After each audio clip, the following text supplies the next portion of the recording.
Hello and welcome to the Non-Perfect Parents Club podcast.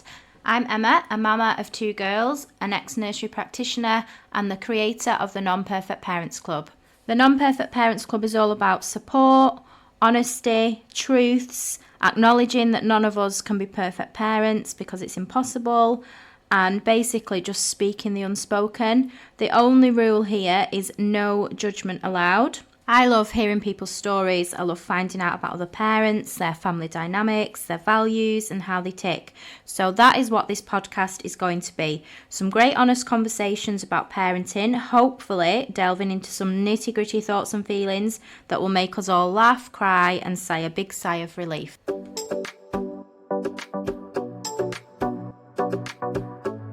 Hello and welcome back to the Non-Perfect Parents Club podcast.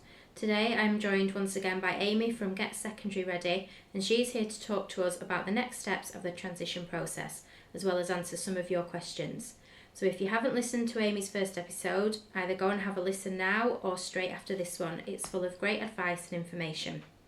Hi Aimee, thank you for coming back. Oh, thank you very much for having me again. So we're now flying towards the end of the summer term, which I found the busiest term in Year 6. There's so much going on. So what important advice have you got for us today? Thank you. Yeah.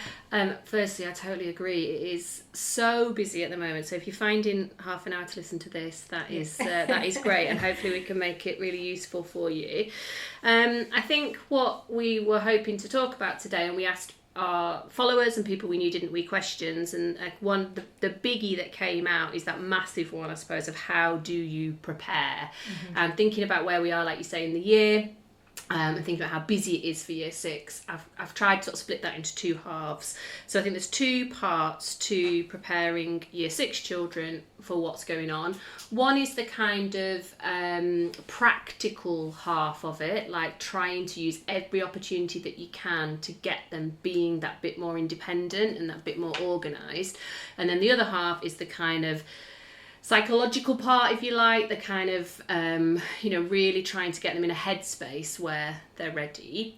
And so if I start with that, I think it does go back to what you've just said about summer events. Like, I think trying to encourage them to accept the change and enjoy the change is, I'm not a psychologist, but that is how I understand the process being most useful. And when those sort of primary events are happening, also referencing like the future as well. So didn't we have a great time saying bye to all those people? Isn't school great? This might be the same in high school. This might be different, because that bit isn't as natural because you're just in the moment enjoying it. But if you just can keep making little links to next year, it just stops, particularly those children who might be anxious, just kind of doing the head in the sand bit, which is, I'm just putting it in a kind of too hard bucket for a bit. And then what sometimes happens with that is that about the start of August, it can all start bubbling, and you haven't then got the support of either school, and you're in the middle of the summer holidays, there's lots going on. So by kind of just keep referencing it, and referencing that they've done cope with change before. So if you've got like younger children who are going into new classes and things, or your little brother or sister's got Mr. So-and-so or Mrs. So-and-so next year, do you remember when you changed classes and at first it was quite scary but you coped really well with it? Those little things I think really, really help. And then practically, it's just, that's something I think that Year 7 often struggle with, kind of organising their things, organising their time. So if you're having days out, holidays, could they help sort their things? Have you ever thought, could they put their stuff in their suitcase before they go on holiday? Like, it's a terrifying thought. But those little things about starting to get organised and, that bit more independence if they're going out with their friends in the summer, putting, can they get back to a certain place at a certain time? And then it just helps you see as well, like, are they just rolling with that and coping with it, and then you can relax a little bit. Or if they're not, you've got, it is actually still 10 weeks till the start of term to work on some of those little things.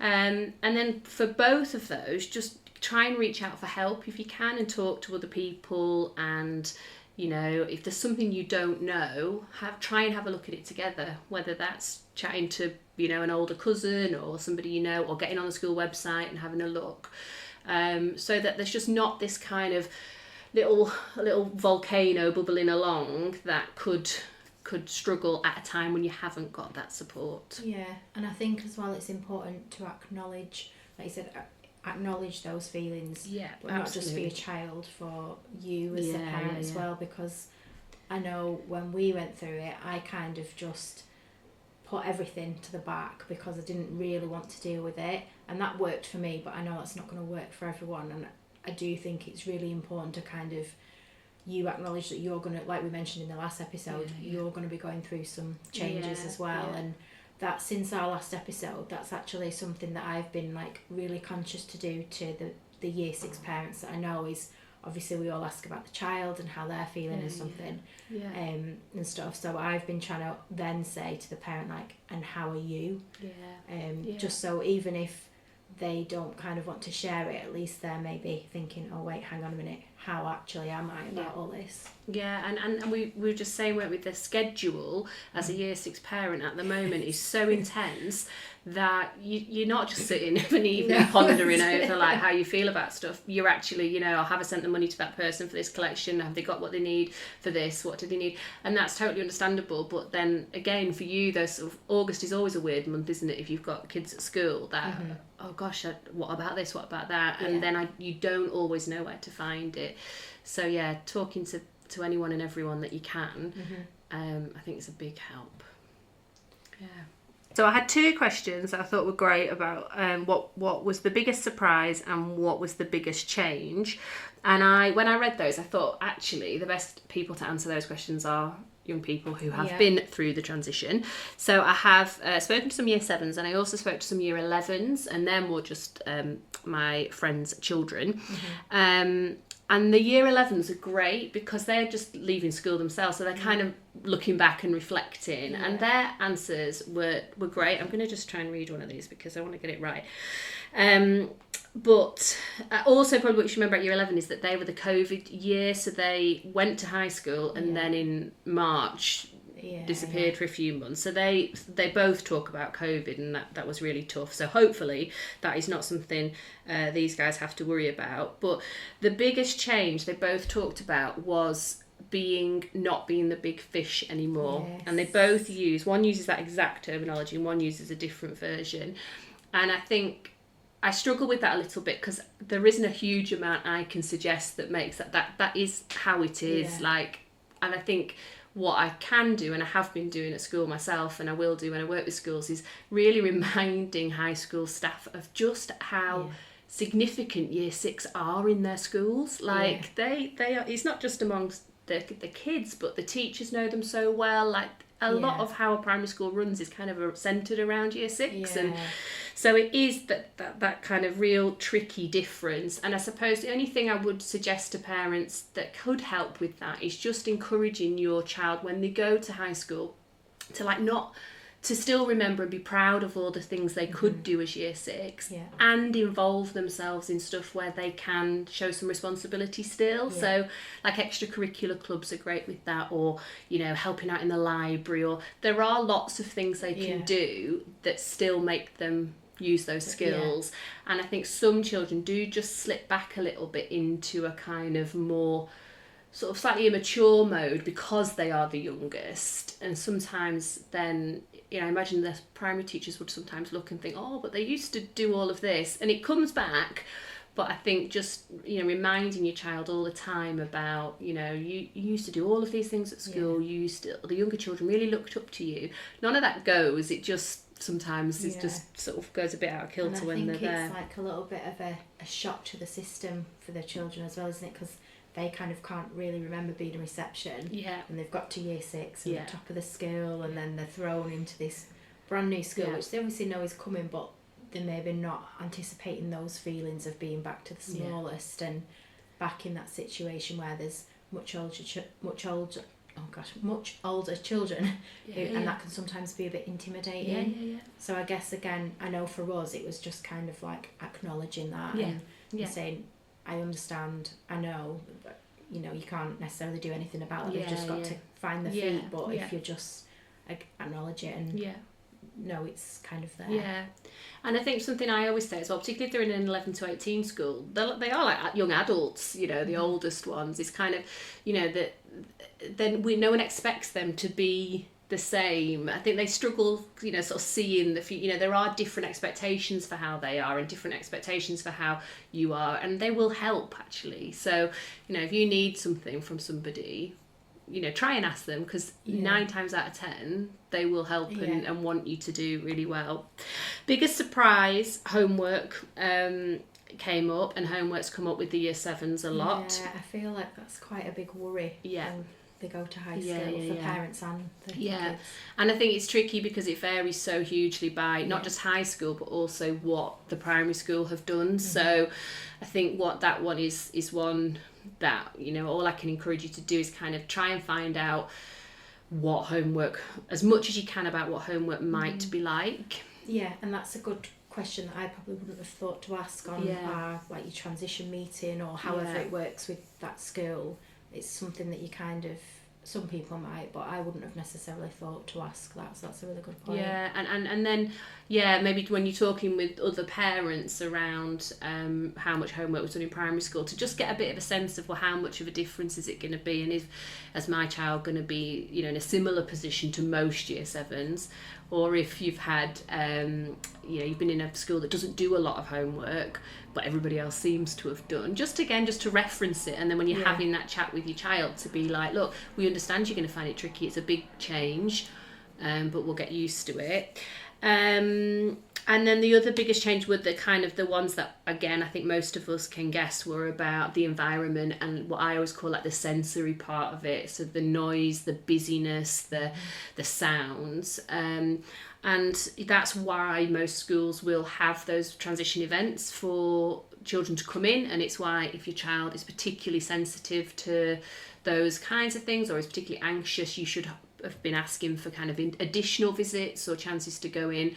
And there are also, you know, there are things you can do over the summer with that, which is, you know, do kind of put yourselves into busy situations if you can, and particularly if your child, you know, struggles with it.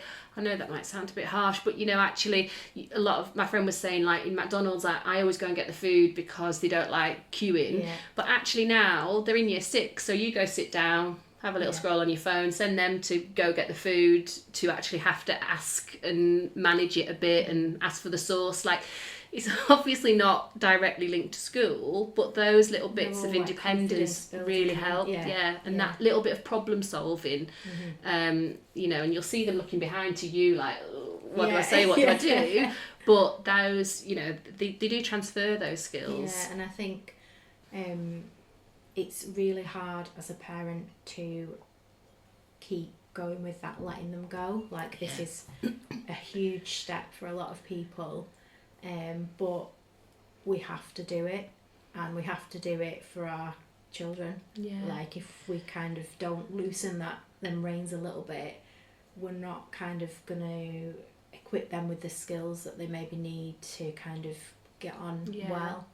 And I hope that when most young people are in year 7, that they get a lot of support and a lot of help, and some of those things don't always appear at the start, but actually as year 7 goes on, and definitely by year 8, when you know, high school staff just kind of assume that you've been here a year now, you're managing that, sometimes that's when that becomes obvious as well. And there's, you know, they might realise that actually they didn't really know their way properly around school, they were sort of following everybody else, and now they need to use those skills, and if they haven't had a chance to practice them, that's when some of that can come out.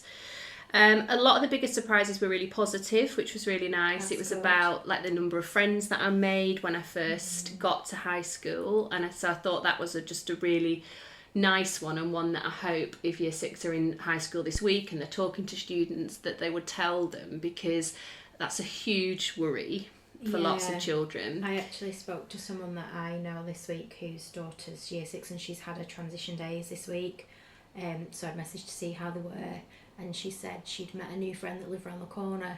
I was like, oh wow, that's amazing. Yeah, and you often see like, oh, it's you. Like I did football with you like 2 years ago, or she moved to a different school and like now she's here, and that's always really nice. And I think, again, it's a hard one to explain, like when your child's in year 5 or year 6, that it's going, that they're going to go into this massive new space, but. Actually most of the children there are wanting to branch out and meet new friends. And if your child struggles with it, one of the things I always encourage, families to think about is, actually, can you explicitly teach them how to say hello to somebody that you don't know? That is such a huge skill that you kind of take for granted, and it's actually really hard. Yeah, and as an adult, it's really hard, like to just say, hi, I'm Aimee, how are you? Like, it feels really false, and most of the time we don't have to do it. There's like different ways in. But actually, if you can, as an 11-year-old, say, "Hi, I'm Aimee. Did you go to Did you go to this primary school, or are you in 7L? Are you in whatever?" Like, to be able to do that is a really, really important skill, and other kids really respect it and rate it, because you're just adding something to those conversations. So, those kind of things. And most children in year 11, even if who are 11 in year 6 or year 7, who've even been to tiny little primary schools, they've done a lot of that, like summer camps, when you go on holiday, like you put a football down on holiday and people play with it and they chat. So they do have those skills. So if you can remind them and big them up when you see it happening, it's that it just makes it real in a way that I think they sometimes struggle to get. And another nice one that was a surprise was around that the teachers were actually nice, which is that's nice to hear. But yeah, again, there's just a lot of chat, isn't there, about like, it's going to be strict, it's going to be this, going to be that, and it might be, but actually, that experience of being in a classroom and somebody teaching you and supporting you is much more similar than it's different. So, it's lots of different people.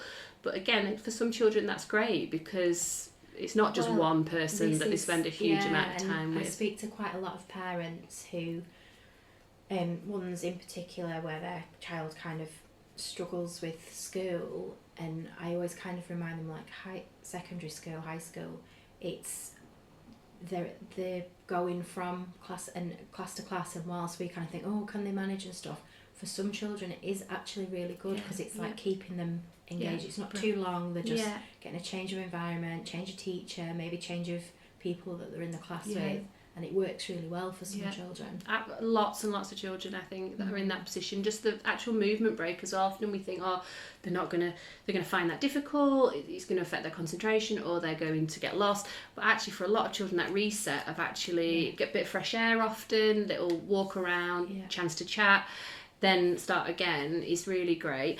And also, for children who are anxious, sometimes a timetable is the best thing, because they absolutely know at 11 o'clock on a Wednesday I'm doing French. And particularly in the summer term, because primary schools do such amazing stuff, every day can be totally different, and very rarely, in my experience, are they going in knowing exactly what they're going to do today, because there's just so much interesting stuff going on, and rehearsals and all kinds of stuff. So again, that is often better in some ways for lots of children to know, Wednesday's a tough day, but I know what lessons I've got, I know how it's going to be. I know my daughter, when she started, she really, really enjoyed the fact of she'd got all the different set subjects, so she was getting those specific subjects every week, and she really thrived with that. Yeah, and that was another thing that came up with Biggest Change. I think what the young person means in their reply is about like the variety of things that they do, and that most year 7 like curriculum that they're written in things like tech and science. They do really exciting things early on, which is all part of getting them excited about the subject and getting them settled in. So really quickly they can be doing things that they just haven't had a chance to do at primary school, and that makes them feel really grown up, and it makes them feel different. And so so they were lovely, really. There wasn't really anything, the homework thing, which we can come back to, because I've got another question about that, was probably a bit of a negative, but most of the things that they raised were positive changes.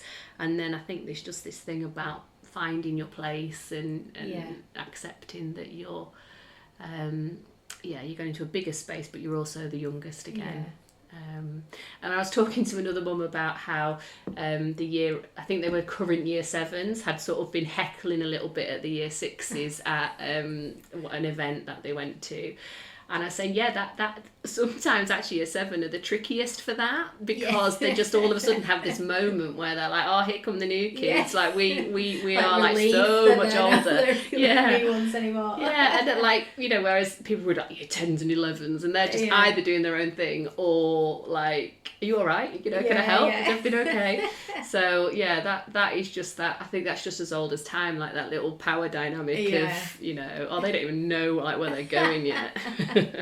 So hopefully the year 7s will be helpful, but I think that's just part of growing up, isn't it? Having a chance to show what you know. And then I had a question that I think you could help with, Emma, if you don't mind, which was about best buys for starting secondary school. And I think obviously that will vary depending upon the school and what the school want, but I think I liken it a bit like, so you have a baby and you buy all the stuff, and then within like a week you're like, none of this is useful. Like, obviously I think that happens a little bit with high school stuff, so I don't know if there's things. I think I know for us, like with our school, we obviously got a list of exactly what they'd need, and a lot of our uniform was specific to the school. The thing that we kind of was like, what do we do, was shoes and school bag. I feel like that's quite a big thing, because obviously now they're slightly older, and there's that thing of, for me anyway, I don't want them to kind of be led by what they feel they have to get, what other kids have got, but I also don't want them to kind of get to school and then be like, oh my god, I wish I hadn't got this bag or these shoes. Or so we just kind of asked other people we knew. And with girls, I feel like the whole bag situation is like quite a big deal. And the one piece of advice, well, I got lots of advice and lots of people saying rucksack and all that kind of thing. But what we ended up doing was getting your what seems to be now the in thing is the big handbag. But for PE days we got a drawstring bag, so she could fit a PE kit in that. She takes that on her back, and then she's obviously got her other bag. In terms of the uniform, it was shirts, which we always kind of do Asda. But what I did actually find out recently, I was looking with the weather warming up a little bit. She was she'd got long sleeve shirts, so we wanted some short sleeve shirts. Couldn't find any in her size anywhere, and then I found in Asda they've obviously got the pink and the blue range, and I thought, well, surely there can't be that much difference, and they had some of the blue in her size. She didn't want a fitted shirt or anything like that, so I just thought I'll grab a pack of the blue and that will be fine. Well, when she tried it on, it was see-through, and she obviously didn't want that. So I changed it, and while I was there they had got some of them in the pink, and I thought, do we just try it? So I grabbed a pack anyway, and they were fine. And they're thicker. Okay. So that's just maybe something I would never have kind of thought about that. So that's maybe something, I don't know if anywhere, I can't think if anywhere else does, like the pink and the blue kind of range. Apart from that, so we just used the local uniform shop for ours, and they were really, really good. We went in, we said, we don't know what we're doing, this is our first time getting uniform.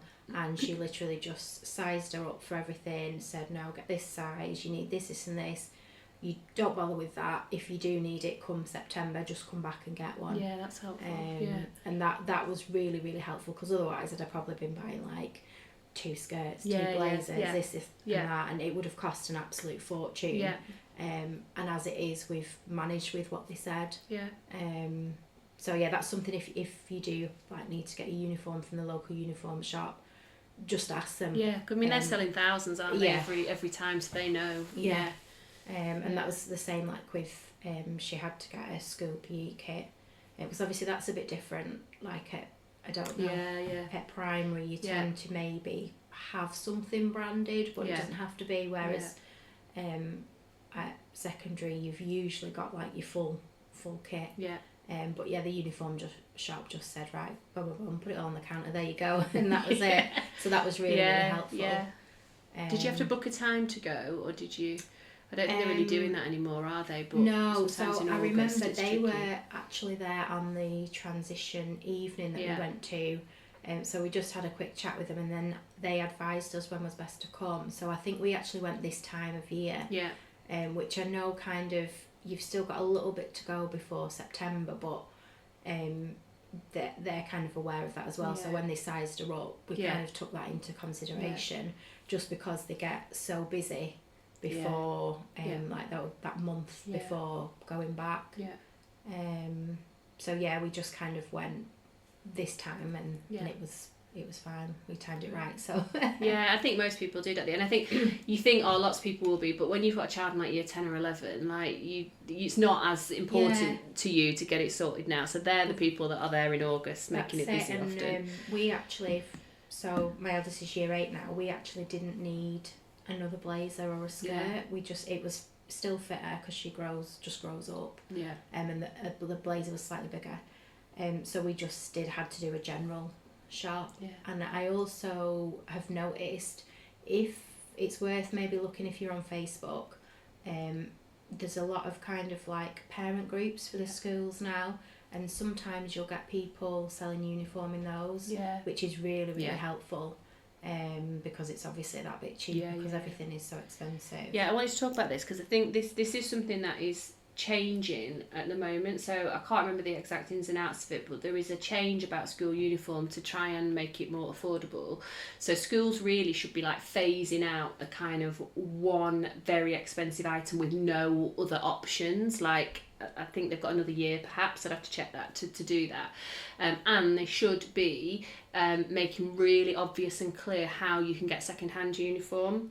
It's like a national sort of push for that, and obviously like PTAs often do that, or people do it informally like you say. I think sometimes, in where we live, there was did they take over like a shop that wasn't being used for the summer holidays, and people just gifted stuff and then people could take it away, but obviously everyone has different ideas about whether you want new, but I think for high school having like backups of things, obviously like it's just crazy expensive to duplicate everything, like most people can't or don't want to do that, but to have like a backup tie if you wear a tie, because they just get flung everywhere and it's really stressful in the morning if you haven't got your tie and you know that you need it.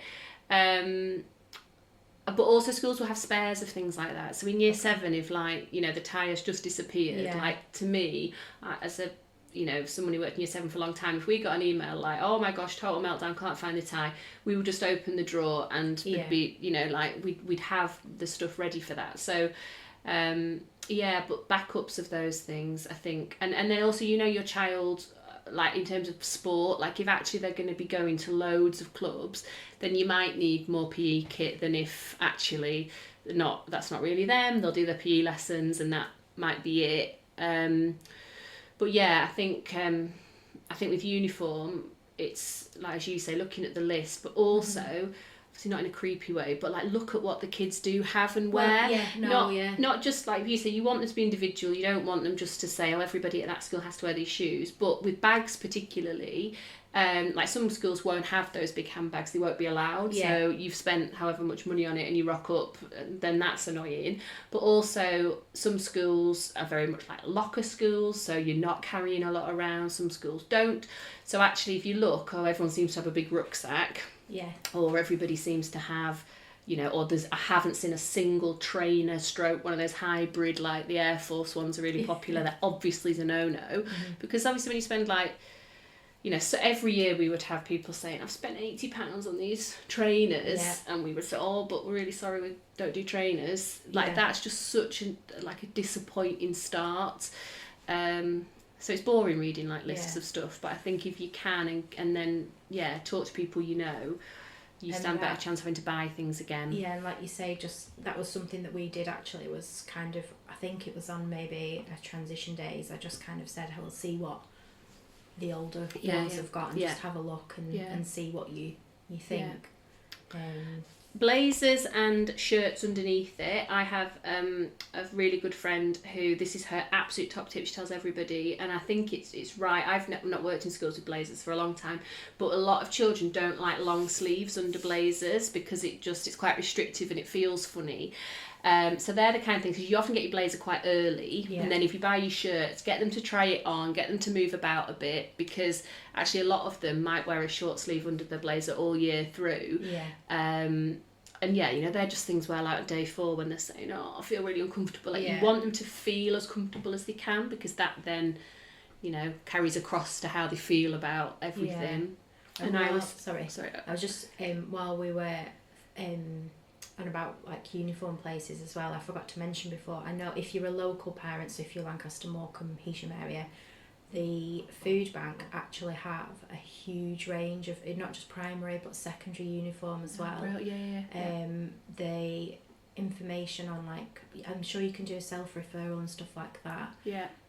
But there is also a uniform bank type thing in Heysham as well, and I think they do secondary.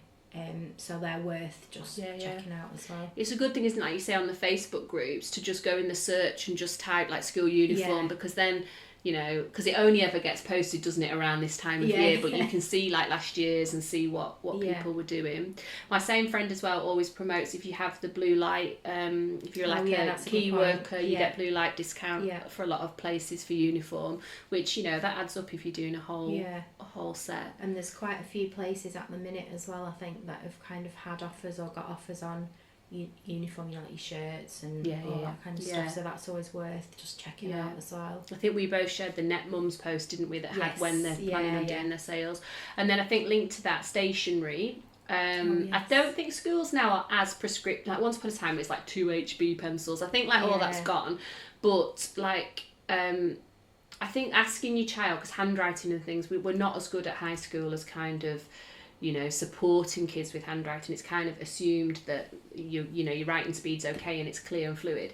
So like ask them, on what pen do you, because they'll, particularly in my experience, girls will, you know, they might be quite interested in it, but they'll just pick whatever they think looks really great. So like thinking about a pen that they can write with that is going to be okay, and then if you can, just double buying it and keeping it in a drawer at home.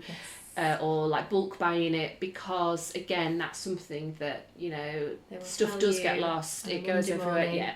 Oh, I've got no pens left. We've had all weekend, what do you want me to do now? So like, and they're just little things that particularly in September can really derail like a Sunday night or a Monday morning, whereas if you've just got some backups that, you know, we all know like any pen would do, but they might have in their head, no, I have to have this certain type, and if you can afford to do it, just having a little stock, don't give it to them, because it will just get lost, but, you know, have it held back. I think that really helps. And then I think, and again, you might not know this really till they're there, until you see like how much work's coming home and things, but I really think trying to find a space for homework that they will do their homework in is important. And obviously that'll vary. You might have a kitchen table, it might be in the bedroom or whatever, but somewhere near there that they can keep those exercise books, and you can then know, well, that's where that school stuff lives, particularly if you've got other kids, everyone's got busy houses, like that really helps. And I quite like those, you can get them on Amazon, like they hang over like the back of your door or the inside of a wardrobe, and they've just got like, I don't really know what, I mean, they are for like documents or books, but an A4 book or 3 or 4 fits really nicely in them, and then you haven't got to have a big box. Keeps it away from everything else. Everybody knows that's where the school stuff is. Like little things like that, and most kids really like that, like, oh, I'm going to buy this for school, this is where I'm going to keep my stuff, and it just is like a nice way of starting to get organised. My maths teacher friends always say, don't spend a fortune on scientific calculators unless schools say you need a specific one. Most of those literally like you can fly a spaceship off them, I think, like all those different functions, like they don't use those. Maybe higher maths, higher paper for GCSE or A level. And if you can keep your calculators for year 11, you're doing really well. So like, I think just go for the supermarket cheap ones. And maybe this is something people can share if they've got Best Buys as well, because you know, that is just rubbish, isn't it? If you spend loads of money on things and actually you find you didn't need them.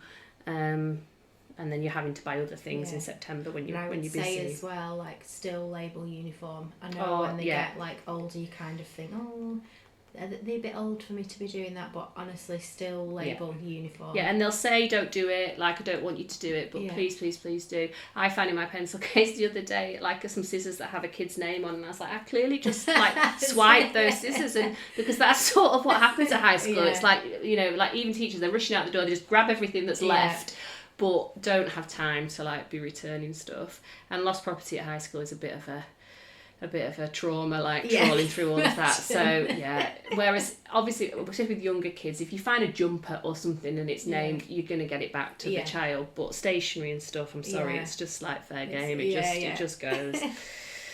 I think that we did have one linked to that, didn't we, about coats and like frustration about dark coats for school, which I can completely share, because you know, it's not long, isn't it, into the new year before it's dark and loads of kids, whether they're on the bus or they're walking, are going to be there.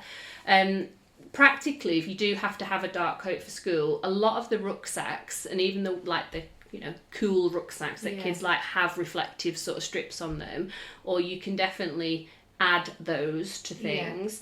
But I think that, you know, if actually the school is insisting on a particular type of coat or a black or dark coat, and you're really worried about that, you're not going to get a change instantly, but I think it's a really legitimate thing to raise with the school, because I think that's a real legitimate worry. And it sort of made me think about one of the things that is hard when you go into high school is knowing who to contact and knowing when to contact school, because I think, you know, we don't want to be that person, do we, that's always like you know, ringing up or moaning, for want of a better word. But I think it is something, and that might be something like where, you know, you might be in contact with the form tutor, they might say that's the person to contact. They're probably not going to be that involved in decisions about coats, or it could just get a bit lost. So, you know, that's where things like knowing how you can raise things about the school. Lots of head teachers have, like, you know, meetings where they say we're taking feedback, or you know, the governors are always consulted if there's a uniform change. So, you know, things like that, I think, you know, it is really legitimate to raise. And I think, you know, I'm not blaming it on this, but I think the pandemic and stuff, schools haven't had a lot of time to look at those kind of policies for a long time, but they are now doing. So your feedback about things like that's important. I feel like I could probably record a whole episode on that topic. That is actually something that I raised with my daughter's school, because of, it was mainly safety reasons, and kind of road safety statistics that I know, and the fact that, you know, they're often travelling to and from school on the road. All I could picture was, years ago there was like a road safety advert, and it was a child stood on the edge of the road, and it was two pictures. One picture was of them in a black coat and you couldn't see them, and the second was of them in a yellow coat where they were obviously much more visible. So that was all I could kind of picture with the black coat thing, and I couldn't really understand the reasoning behind having to have a specific coat colour. So I would say definitely kind of approach probably like your head or whoever within that kind of capacity is the one that's contactable. And I would also be happy if anyone is kind of worried about that to just message me. I will kind of tell you what I said, and some of like the road safety side of that, because I feel like that is one thing that's really important. And I think, you know, uniform policies take time to change, and I think, I don't know, I can only guess that the reason it's often, and when I started teaching, every school had that sort of policy, it was just like a sort of thing, like just a plain black coat, was that they're the ones that are most commonly sold, that are not branded. And, you know, coats, particularly branded coats, are really expensive, and it does become like a thing where there is, you know, I can see why it was limited at one point, but I can also see why people have very, you know, legitimate worries about that. And I think talking about like how to contact the school, that's quite a good example of something that if you're going to transition evenings, or you are milling about school, there's always they're usually SLT, the leadership team, just sort of standing about directing traffic, because that's sort of the role, and they may or may not be people that you're going to be very involved with, but they're all there because that's what they have to do for those evening events. And they're just sometimes like, you could just say like, if I had a question about this, hypothetically, who would I contact? That's really because like I say, the form tutor gets put forward a lot because they're the person that will know your child, but a lot of the questions you have are probably not really about your child, they're just about systems, or they're about processes, and also the school receptionist or whoever picks the phone up, like they know so much, and they will help in terms of, you don't have to give all the details. So if I've got a problem like this, what's the best way of raising it? And again, all schools are different. I'm used to systems where people would have my email, so they would be able to contact me directly if they wanted to, but lots of schools will take all communication like centrally.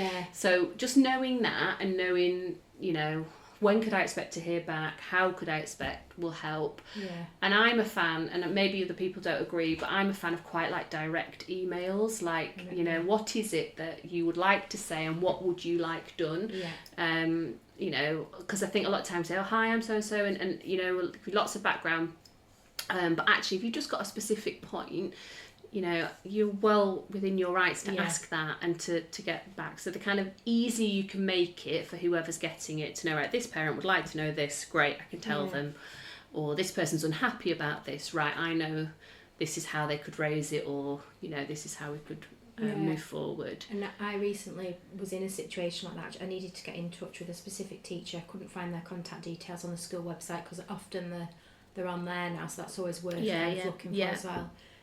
So what I did, I just thought I'll email the main email, and I just literally put a message for such and such teacher, and then they forwarded it on to him and he got back in touch. And I also remembered that you saying last time about just be direct, just they don't want all the waffle, so that I just condensed my email right down. I thought no, and that helped the communication there. And one of the questions that I did actually get was, how do you keep communication with teachers after going from one main teacher to lots of teachers? It's really hard, and I think one is an adjustment that I think is, like we were saying, it's easier to try and prepare for now. Your year 6 teacher, sadly, is the teacher who will know your child best kind of ever. Like really, that idea of one person having that knowledge of your child socially, academically, their interests, like that doesn't ever really get repeated in their education. There are lots of people who they'll work brilliantly with and who will know them really, really well for different reasons, but won't have that overview. So I think part of it is just trying to get your head around that, and that's part of your child growing up, that you're actually going to get more value from sitting with somebody who knows about their maths, sitting with somebody who knows about them personally. You're not going to have as much contact probably, unless your child maybe has special educational needs or has struggles at some point, in which case I really hope you have a lot of contact. So part of it is just a little bit of a mindset shift. What's good as well is to look at the calendar and see when are you going to go in, because parents' evenings, sometimes they're like November, sometimes they're March, and so if actually parents' evening's not going to be till March, you probably are going to want to speak to somebody at some point before them. But that in March, that's when you're going to get hopefully a really good overview. They're going to have sat assessments, they're going to be settled in, you hope. They're going to have started to form new friendships perhaps. So I think listen really carefully when you go to events or you read things about what is the kind of processes with the school. How are they going to communicate with you? Hopefully you'll get some kind of introduction, perhaps from the form tutor, a phone call or an email or something, and that's something you could ask in a response to say what is reasonable. And we're really bad as secondary teachers at kind of being boundaried. You always say, oh, just ask us, just let us know. And actually in reality, if you teach 400 children a week, you can't respond every time a parent, if every parent said they struggled with question 2A because it would be amazing if you could, but we have to be realistic. Like, they're probably not going to be able to respond as frequently as you'd like. I was kind of going to say, I think as parents we have to, it's that letting go again. We've kind of got to be understanding of the fact that we've got to let that go a little bit, again, we have to start encouraging our children to be responsible and independent. Yeah. But then on the other hand, we was in a situation in year 7 where it was like a settling in meeting that we were meant to have with the form tutor, and it got cancelled just due to illness or whatever reason. But then we didn't get another, so what I did is I emailed the head of year just as like a check-in and said, will we be able at any point to kind of have that, because we don't actually know how she's getting on. And I think it probably just slipped the mind because the other form tutors had theirs. And she saw it. What she did is she went round a few of the teachers and got comments and emailed them back to me, which I know not everyone has time to do, but what I'm trying to say is if you just check in just sometimes maybe just that little reminder. Definitely. And certainly if you think things are going wrong, but I think also like you said, it is about trusting the school. Nobody wants a year 7 to struggle. It doesn't benefit anyone for a year 7 to be not managing and it just go not dealt with. So like it is often no news is good news. And all schools try and address that with, we send emails about detentions but we don't always send emails about credits. Like it's always a thing we're trying to get better at. But if your child is struggling, you will get contact from the school. They will want to work with you because it doesn't, that absolutely, benefits everybody for that to happen. And then get involved as best you can yourself as well. So, if there are things going on, if there is a PTA, if there are opportunities to go, along to school for your child might not be musical, but if there's a performing arts thing, go to it and see if you like it and get talking to teachers, and that way you might not get the individual feedback always on your child, but you feel more part of the school in the same way that you might have done at primary. And like you mentioned before about they sometimes have the heads sometimes do the meetings where you can go and voice any concerns. I would always say go along, voice your concern, don't kind of sit at home and moan about it, and then go and make that contact, because you'll feel much better, and they will kind of speak to you, and obviously depending on your school and your head, they will hopefully resolve any concerns you've got. One more question, which we've kind of touched on a little bit. It was, how do you reduce your anxiety of letting your kids go, like walking to school on their own and all those kind of things? It's so hard, isn't it? Hard. It's so hard. I think just like you say, it's accepting as best you can that it is happening. And then, like with anything that we're anxious about, is taking, baby steps and taking little things. And I always say that I think it just happened. Sometimes it's because everyone's busy. Sometimes it's because people are in denial. Sometimes it's because it hasn't been thought about. But there are kids who turn up in September who've never done any of the things we then ask them to do, and it does just become too much. It's too much change at once. So if you know they're going to have to walk to school or they're getting on a bus, there are 10 weeks now, so can you just graduate it up? So they probably will get into school some way on their own now if it's possible, if you're not driving them. So can they do that? Can you arrange some sort of play dates over the summer where they are getting there on their own, and if you're lurking in the background, fine. But those trying to mirror things. And I think a biggie about that's made this maybe harder, maybe easier, is the phones, because we are used to being able to contact our children all the time, but kind of putting some systems in place around that. So do you want them to message you when they're on the way home? They might not want to, but that might make you feel better. I think it's really, really hard. Acknowledging it's hard is part of it, but it's so important. It's so important they get a chance to practice before they actually have to do it, not just for reducing their anxiety, but actually for it to be safer and for it to be better. I would massively agree with that. I would say I think it's really important not to put your anxieties onto them, and sometimes we don't always mean to do that, but they pick up on everything. And like you say, practice. Just, you've got the summer, where you can, is just practice, and like you say, arranging to meet up and just be in the background. And I think with my daughter, there was her and a few of her primary school friends, and they met up over the summer in town, and us mums kind of went and sat in a cafe and had a brew, but we we were reachable if they needed us, and Yeah.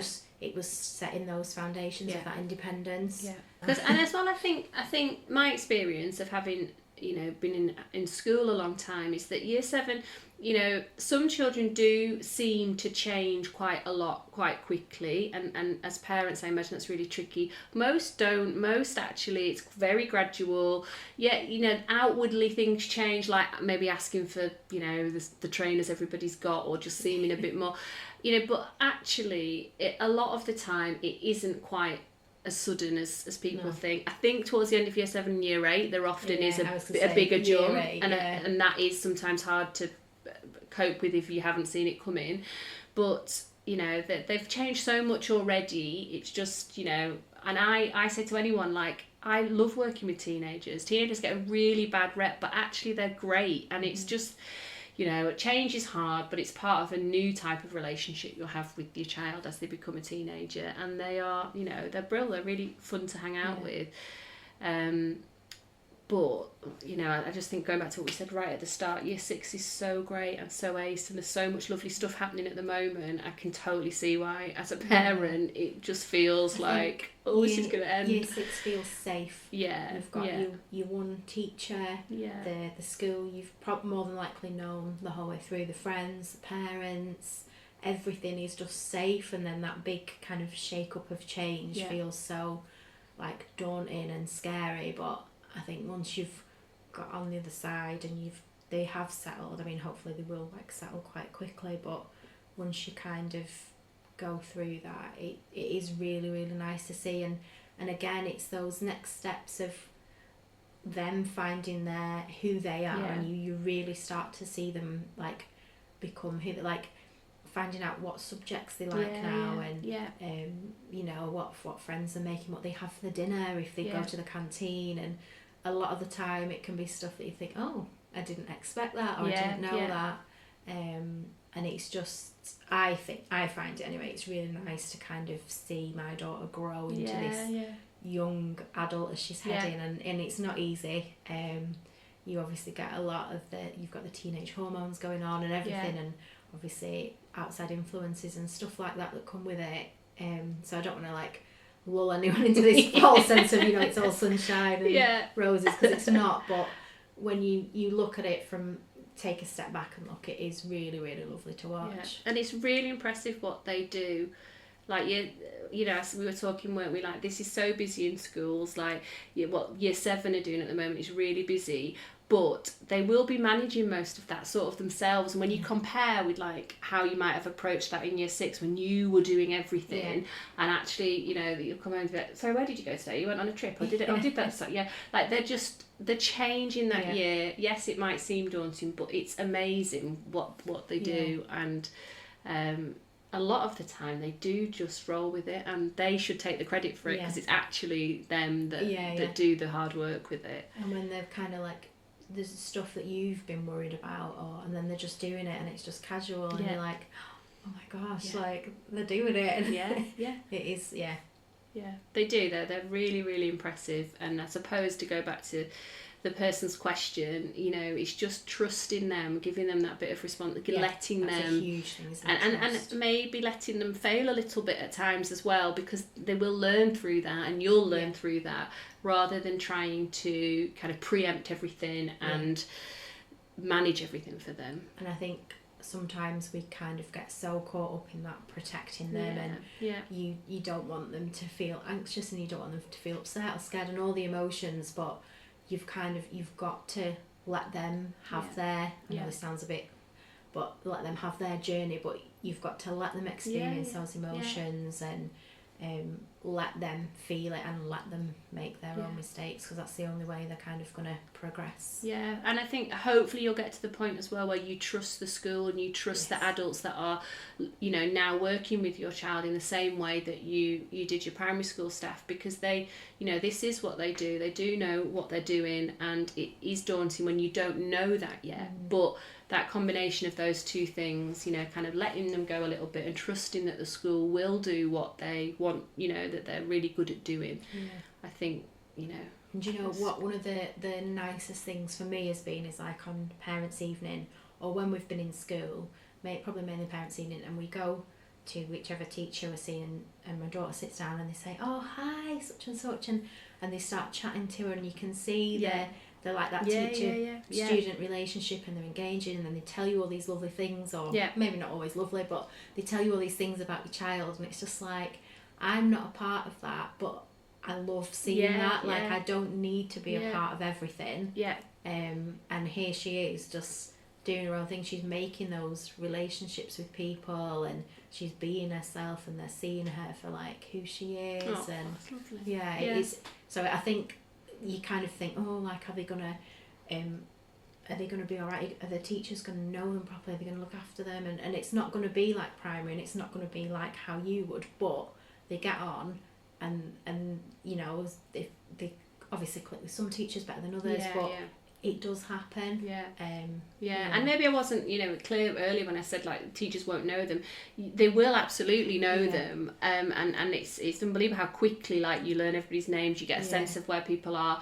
But you know, it's that holistic thing, I think, isn't it, that the year 6 teachers have. But and again, for a lot of children that really helps, having different types of personalities. And But it's that first parents' evening can be lovely, just to see them, like, and they'll boss you around, say you need to go here next, you need to do that, like, and actually to see that is great, and it's great from the other side of the table as well, to sort of watch, like, you know, the parents respond to that slightly different way of having a parents' evening.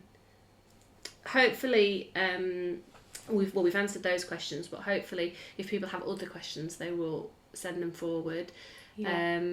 Because I think it's horrible to feel like you've sat on something and you're sort of stewing on it a little bit. So I think my big thing to finish on will be trying to get people to reach out, to ask if they're not sure about things.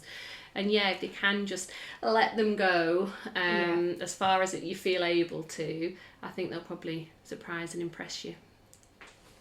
If you've enjoyed this episode, please don't forget to follow, share with other parents you know, and if you could leave a review on whichever app you're listening on, that would be amazing. Sharing the episodes is super important, as it means the pod can keep going and growing. A new episode is released every week. Follow or subscribe to get a notification to tell you when a new episode is live. If you would like to be a guest on the podcast, please get in touch via any social media channels, website or email. Thank you, Aimee, for joining me on today's podcast. It's been great to have you. I will link all your info in the podcast description so everyone can find you. Thank you to everyone for listening.